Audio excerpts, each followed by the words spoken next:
Yeah, Friday! You have reached episode 32 of the Ranting Weight Watcher. I am your host, Donato Russo. I hope you enjoy the show today. If this is your first time here and you enjoy the show, please like, share, comment, and subscribe. If the podcast app you're listening to me on allows you to rate the show, please leave a 4-star or 5-star rating. Any rating is greatly appreciated. Thank God it's Friday. I'm looking forward to the weekend. It is Easter weekend, and we'll be celebrating with family and friends.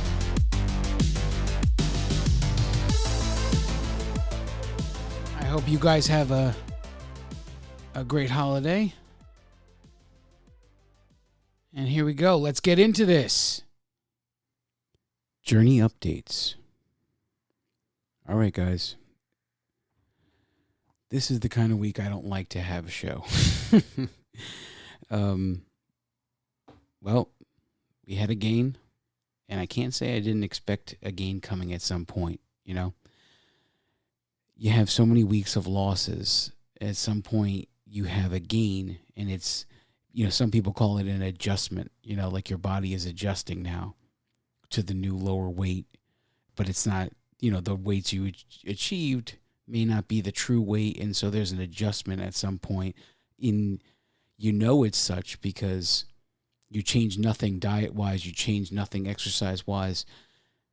It's just a weight fluctuation that happens that is completely out of your control. You've changed nothing. And so this week I gained 3.6 pounds. You know what? Any gain sucks. And this brings my total loss for the month of March down to 2.8 pounds. Total loss so far since I started back in January 2019 is 120 pounds, 120.2 pounds. Pounds to get to 125 milestone now are 4.8 pounds. The pounds to get to the 253 goal are up to 22.4 pounds. And the pounds to get to my big goal, which is to lose 200 pounds, is 79.8 pounds. You know, hey, there's no way else to say it. It's a disappointing week.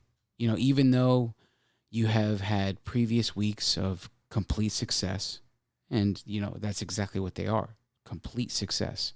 You come to this week where there's some sort of an adjustment, and, you know, you have to report it, and you have to remain accountable to everyone. And it sucks. But it's part of what I adopted. If I did not want to make myself accountable like this, then I wouldn't have made a podcast, or I would have made a podcast. Maybe I would never have talked about my weight loss, my personal weigh-ins on this podcast. But I saw another way to keep myself accountable to my actions, having to report to you guys week after week. And so I do it. I do it knowing it keeps me on the straight and narrow path to do the right thing. But you win some and you lose some. And that's kind of my topic for this week. You know, when you have expectations in your journey and those expectations end up leading you to disappointment, what do? Right? We've all expected to be at a certain point, at a certain time. We set these time goals, you know? And a lot of the times we don't meet the time requirements we expect of ourselves. There's no promise of when you will hit a goal.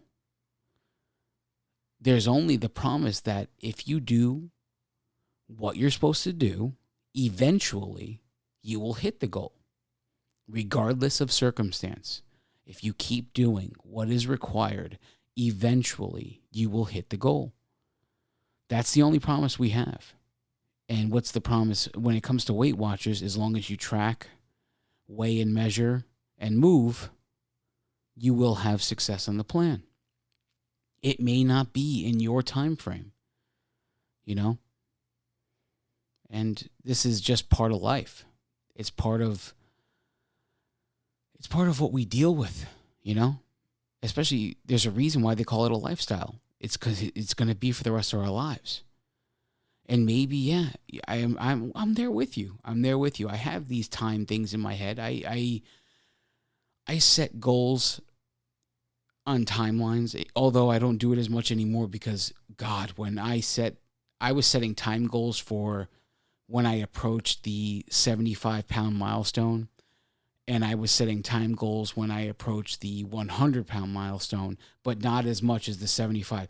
The 75 was such a disappointing approach that it was like time goal I set after time goal, and I kept extending it. And I realized that was, I think, the milestone that taught me the most about setting goals for time. Because those are the ones that disappoint you the fastest. Setting up, say, I'm going to be down this many pounds by this date, that is a recipe for failure. If you want to be down 75 pounds, no gripes. I am right there with you. Setting a weight goal, no problems. But adding a time limit to that weight goal, you're asking for trouble. And I hit the 50-pound mark in August 2019. So I started January 29, August, I lost 50 pounds, never exercised a second up to that point, and dropped 50 pounds in 7 months, basically. So when I hit the 50-pound mark, I had set every goal that I had based on the next WW milestone. So the next WW milestone after 50 is 75. So the first goal I had set for 75 was that I would be down 75 by the Saturday, the last Saturday weigh-in before Thanksgiving. So whatever date was the last Saturday before Thanksgiving, that was the date I wanted to hit 75 by. And I worked hard. There's no ifs, ands, or buts about it. I worked hard. And this is when I said to myself that I knew losing 50 with no exercise was wonderful. But I just knew in my head I wasn't going to lose another 50. I wasn't going to get to 100 without exercise, that's for sure. So I decided to start exercising. And I've told this before. I made small commitments to myself, starting off 20 minutes a day for 3 days a week for 4 weeks. And I stretched it out a little bit more each time.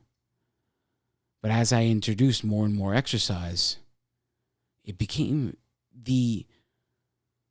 it's almost weird. It's weird to experience the frustration that comes along with introducing exercise, because here you are, the first 50 pounds just basically fell off.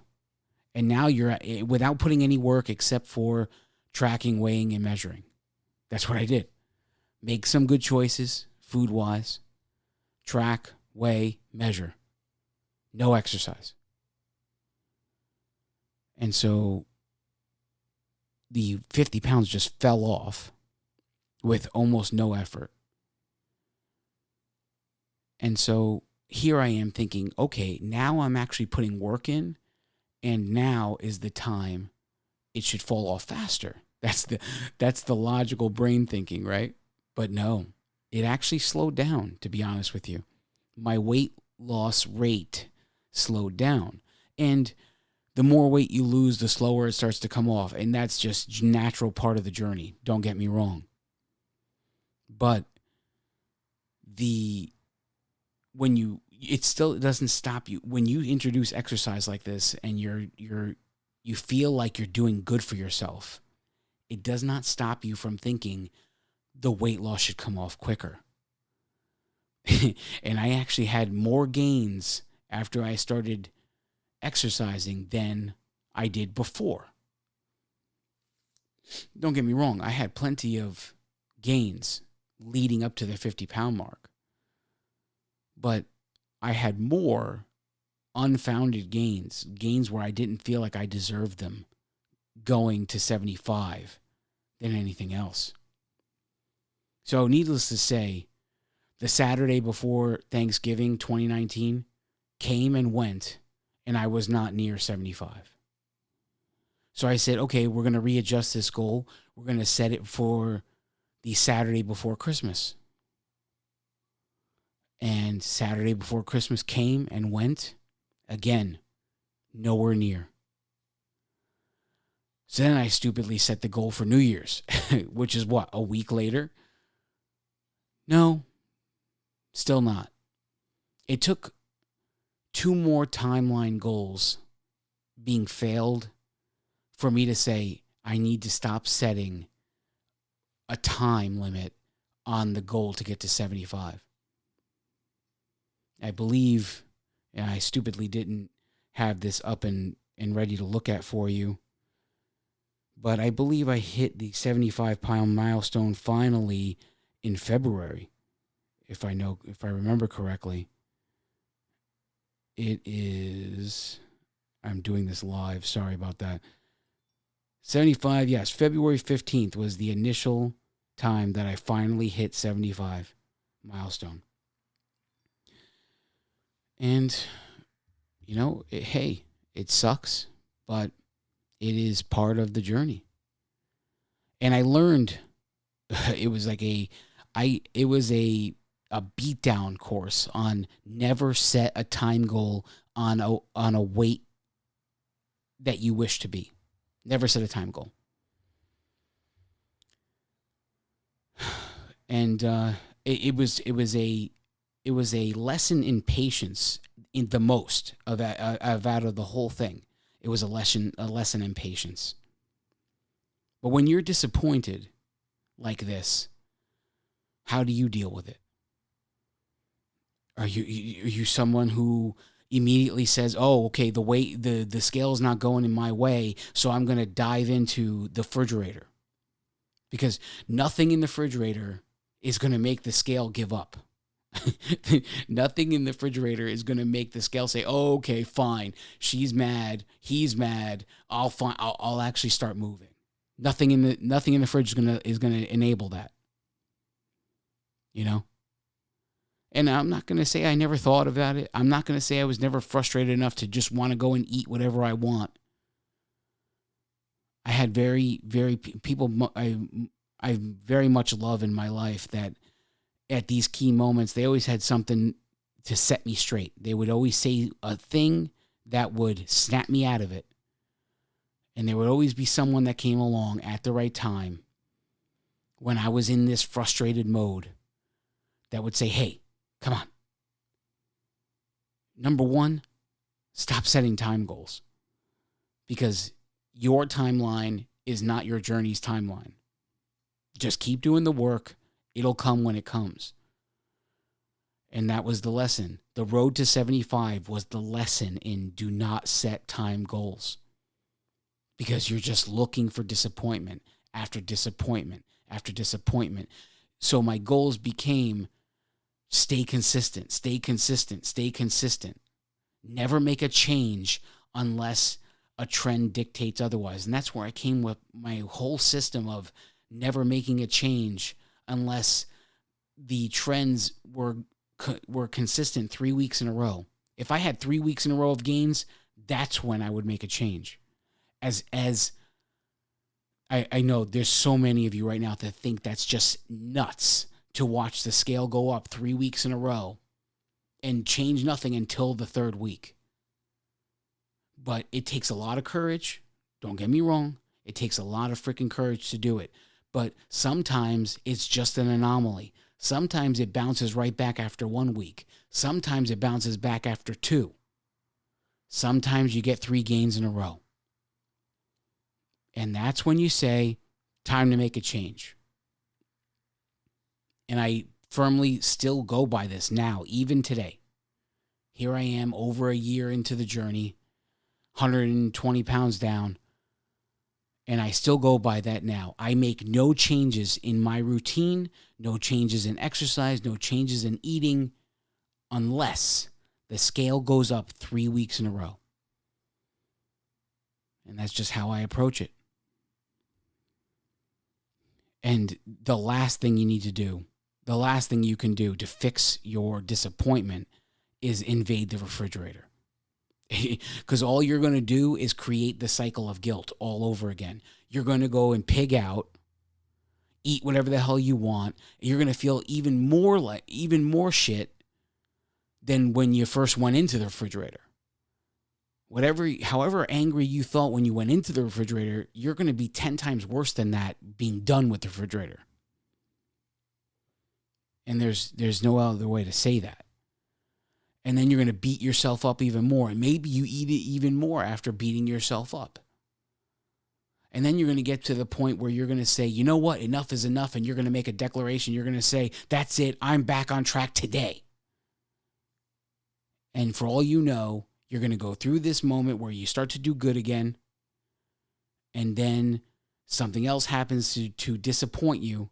And you're right back into the refrigerator. The important thing is to recognize that this is a cycle of shame and guilt that you're dealing with, and to get yourself out of it. Get yourself out of it, because you can circle for years. You could circle for years in this. And unless somebody points it out to you and says, hey, you got to stop this. You can't, there's no answer in the refrigerator to why the scale went up. There's no answer to the refrigerator why it just didn't go down. If it stayed right where you were, there's no answer in the refrigerator for that either.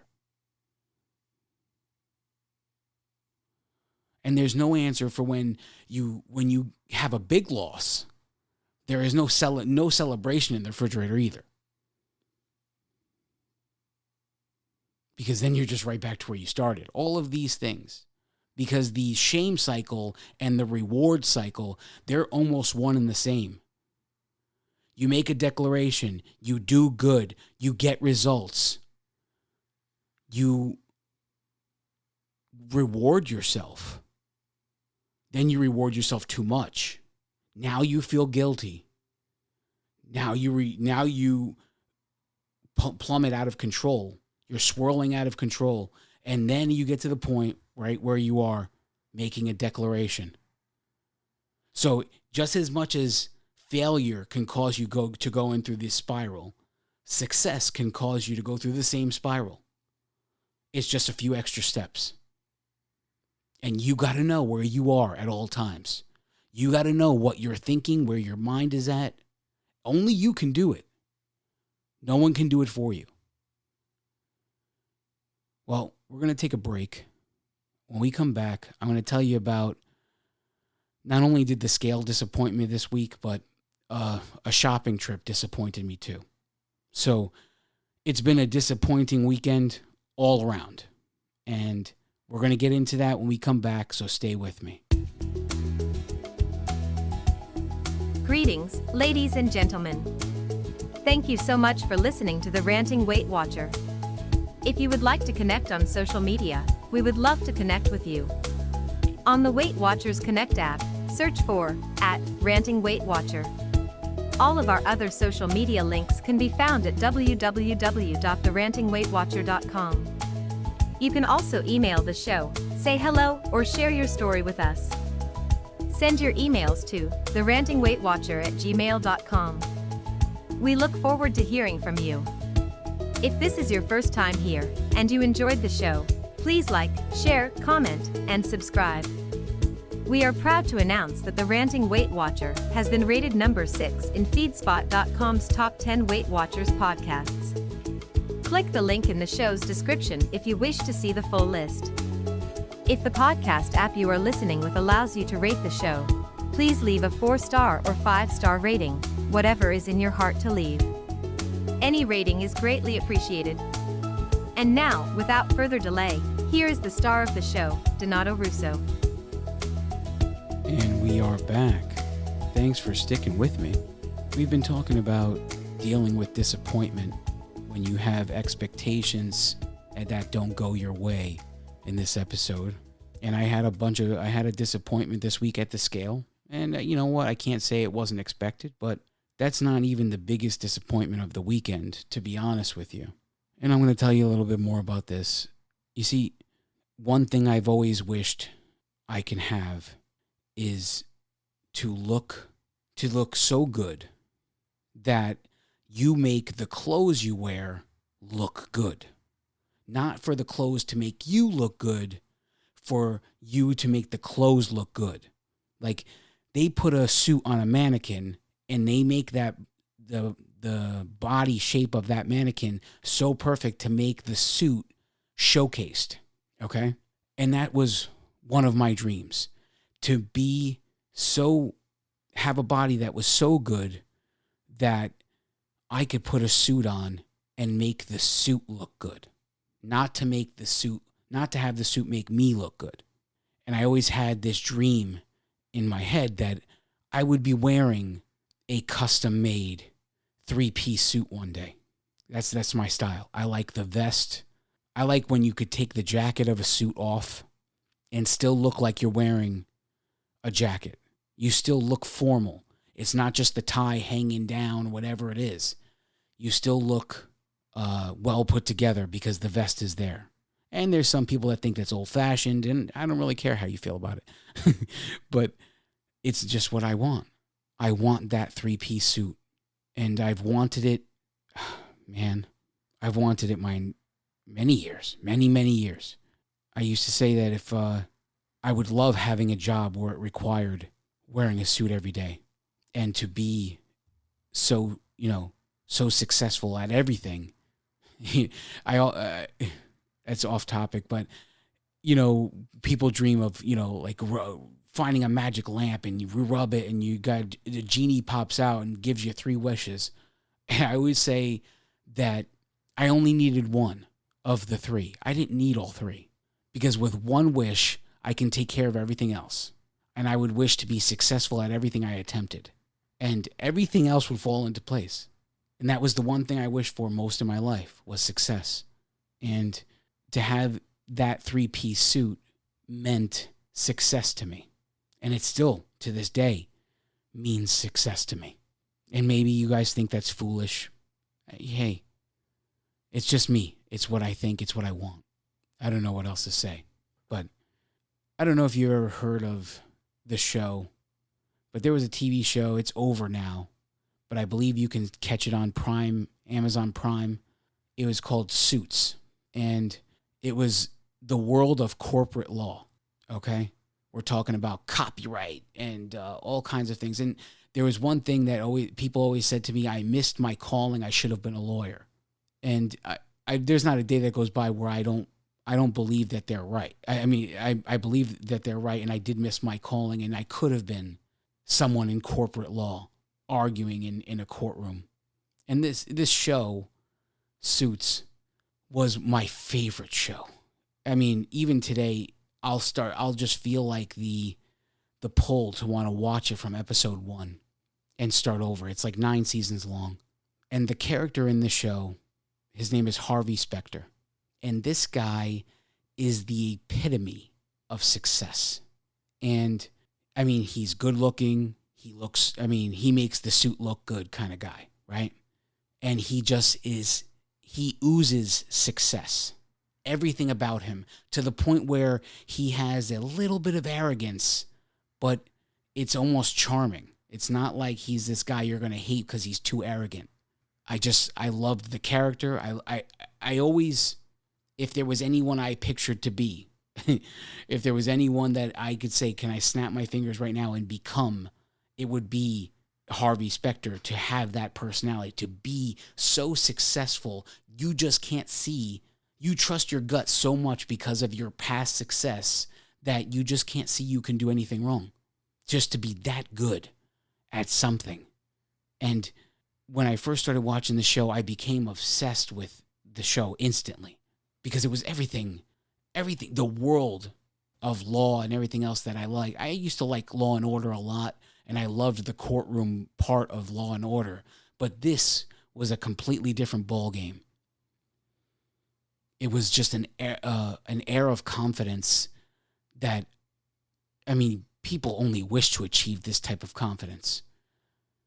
And you know what? If you have access to Amazon Prime and it's something you'd like to try and watch, I guarantee you'll love the show. Maybe you won't like Harvey as much as I do. Maybe you'll think he's a little more arrogant than I do. But if there was one person I ever wished to be, to have that status of being so successful, you are bordering arrogance. And you're tiptoeing across that line, but you know when to step back. You know when to, like, you have this thing where you say, okay, I get it. You've gone a little too far. But to push the limits based on the confidence you have in yourself, that's everything I've ever wanted. And so that brings me to my shopping experience this past weekend. You see, my daughter's first communion is coming up. And the suit that I own is now way too big. The waistline of the pants is 55 inches. The jacket looks like it belongs on, like I look like a little kid putting on grown-up's jacket. And I had thought that there would be possible maybe to tailor it, but it's just way too much material. It would look really weird to try and tailor this. So I had it in my head, because I still had plenty of weight to lose, I had it in my head that I would rent a suit, okay? And I knew that Men's Warehouse rents suits, so that's what my mission was. Starting Friday, that's what my mission was.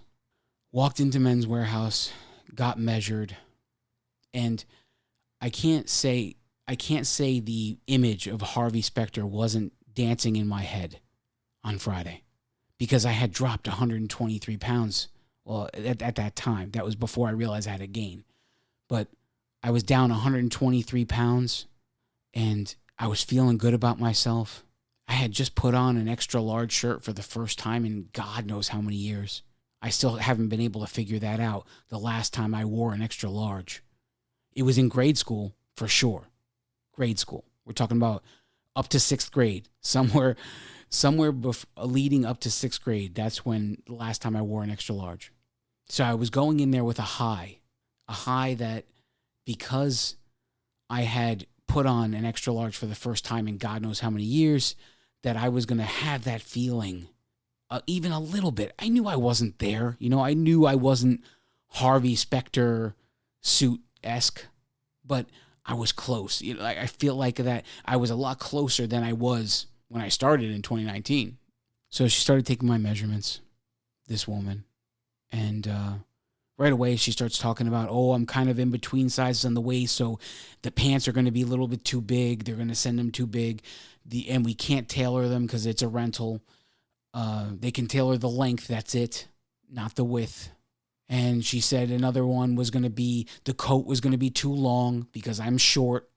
And if, basically they would need to take about 4 inches off of the length of the coat. And if they did that for me, then the pocket would not look right. The pocket on the jacket of the coat. And the vest that I needed to wear had a little extra room because, again, I'm in between sizes. So little by little here, you could see where I'm going with this. How I went from feeling like, was there a possibility I could reach for Harvey Specter-esque suit wearing, to, like, I felt like I was plummeting at that point, and it was a little out of control. And then it got to the point where the shirt is what I was most concerned about. Okay. I was most concerned about the shirt because when a fat guy puts on a suit shirt, they measure it by the neck. And I'm sure all of you already know this, and I don't need to really explain it, but they measure by the neck.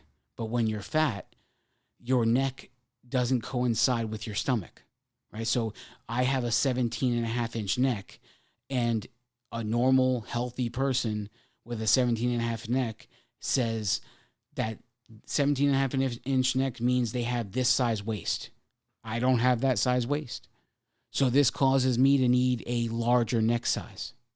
And, when you're a fat guy wearing a suit and you're putting on a shirt that is a bigger around your neck than it needs to be, and then you put a tie on top of that, it just looks sloppy.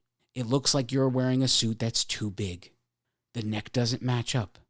And it's just as simple as that. And you may think that's petty, and it's to me, it was very annoying to think I was walking in there and thinking I was going to be in a great place. And the woman's telling me, no, I'm going to definitely need to order you a 19.5-inch neck.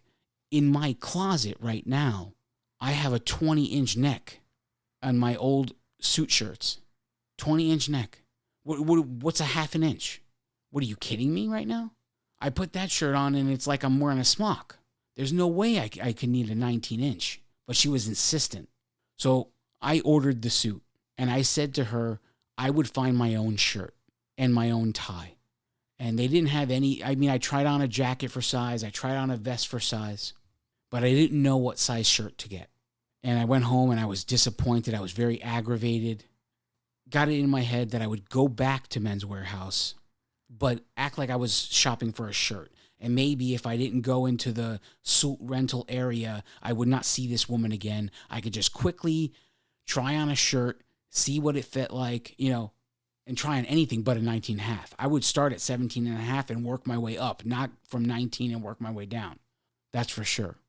So we grabbed a 17.5, and I couldn't even get it over my shoulders. So, all right, that's out of the question. We went to an 18. Now, the 18 fit. It was only like 2 fingers away, 1 or 2 fingers away from my neck. Okay? So not bad, but not perfect. I started buttoning the buttons, and the buttons all buttoned on the 18-inch neck as long as I was standing up. When I sat down, they started bulging like they wanted to burst open right on the belly. And this disappointed me, but part of me said, you're getting a 3-piece suit here. The vest will cover this area. If the vest will cover this area, what's the big deal about unbuttoning those 2 buttons to give you relief in that area when you're sitting down, and then just rebuttoning them when you stand up? What's the big deal? No one's going to see it. The vest is going to cover it, and you can do whatever you want. You can have the look you want. You just have to just improvise. So I was like, okay, fine. And then I tried looking for a shirt. They had nothing in the store. The quality of shirts seems to have declined. And I don't know if it's because they make everything now these days, it seems like, to be good enough, but not over the top. Nothing's above and beyond anymore. Everything is just good enough. And everybody just accepts that that's the way. No one demands excellence anymore. Where I used to walk into Men's Warehouse and the shirts that were there looked like really nice. And now they just look like everyday casual shirts. And this is supposed to be a shirt that I wear with a suit? What, are you kidding me? But they had nothing in the store. So I got it in my head. And sure enough, the woman that I dealt with the day before finds me. She sees I'm holding an 18-inch shirt, and she tells me right away, no, that's not good for you. That's not good. You can't, I would not buy this shirt. And so she's already frustrated. In 30 seconds, she's getting me to the same level of frustration she did the day before. And I understand where she's coming from. She's trying to make it so that everything works out in my favor. And she's been doing it. I'm not trying to tell her how to do her job. But she doesn't know that I'm willing to leave 2 buttons unbuttoned because I'm covering it in a vest anyway. She doesn't know that. Because in the name of getting that shirt as close to my neck as possible, I'm willing to leave buttons unbuttoned. And maybe, just maybe, by May 1st, maybe I'll be able to sit and the buttons won't be bursting anymore. Who knows? And if not, fine, I have plan B. But it was so aggravating. So aggravating dealing with that woman. Even the second time. The second time it wasn't as bad as the first because, you know what, I was already done. I had a number. I had a measurement. I had an 18-inch neck that would fit the stomach standing up. I knew what I needed to do. I didn't like anything in the store. Let's go home, look at the Men's Warehouse website, and see what we can find. I was hoping to get something feminine in color in honor of my daughter getting her first communion. Get something pink or something lavender with a really extravagant tie. And even the tie, the quality of ties nowadays, they just look like crap. I was very disappointed in that too. But I came home. I found a shirt in my size, not any of the colors I wanted. It was just white. And at that point, I had given in and said, you know what? It is what it is. It's going to be a white shirt. Got the white shirt. And I haven't gotten it in the mail yet, but the shirt is ordered. I'm happy with it for now. We'll see what happens when the suit comes in and I have to go and get fitted for the final fitting.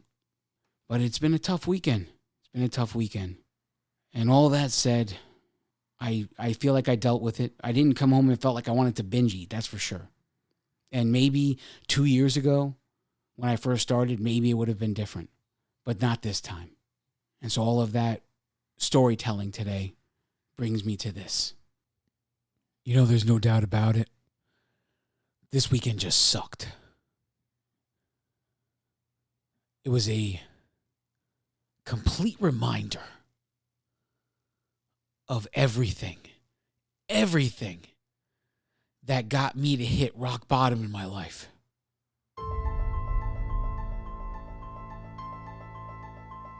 I realized that there's never, just when you think you're strong enough, just when you think you got it understood, something happens in life that reminds you, no, you don't know nothing. You don't got anything handled. You're still the same guy you always were. And I'm going to show you how you are. In 20 minutes. In 20 minutes it took to make that appointment, to do that appointment, get measured. It was a complete reminder of everything that got me to hit rock bottom. Everything. And it sucked. It truly sucked. And there's nothing I can tell you except just when you think you're strong enough, that's when you need to go back to the beginning and start over. Because when you think you're strong enough to handle anything, that's when life shows you how much of a fool you are to actually think that. Go back to the beginning. Remember what brought you to this place. Because I don't ever want you to hit that rock bottom place again. But I didn't get derailed. I got knocked down. I went into that fight an overconfident fighter. And I got knocked down in 20 minutes and they set me out. But it's okay. I'm still here. I'm still fighting. I didn't go fall off my journey. I was strong enough to get up and keep going. But not without reopening some old wounds. But it's okay. I'll be okay. And I'll get to that point. And I'll have that moment where I put that 3-piece suit on and I feel good. And I'll feel like I'm making the suit look good. I'm going to have that moment. May not be this year, but I will have that moment. When it's that time, I will have that moment. When it's my time to have that moment, it will be mine. Nothing's going to stop me. Nothing's going to stop me. Nothing's going to stop me. I love each and every one of you. God bless you all.